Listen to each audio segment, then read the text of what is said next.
Madayaw na alaw kamayo tibo, adon na alaw o padiyak mayo sang kanak babato kun ni galaw dila sang kanaten piyagi kanan. Yang kanak dila bugogaid ng tingog. Ingini yang kanaten gigikanan. Sang kada piyag sulitan na kanak piyaga sulit, ansan yang dugo ng kanak kadagdagan. Wakoy ani basta-basta gaid kamanga, ingini pipasa, yagagikan yani sang kanaten kaumpuan.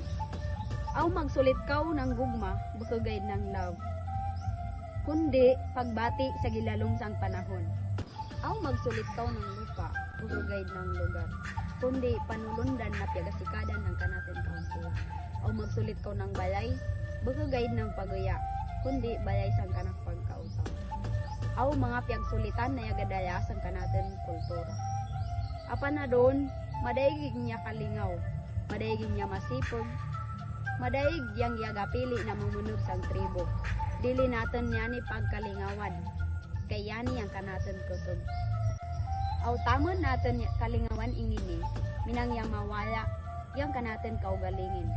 Minang yang mautod, yang kanaten gamot. Minang titam natin walaon, yang piyagikanan. Maong adon, tamon natin dawaton, kay yani ang kanaten piyagaparay. Yani ang kanaten piyagikanan, yani kita.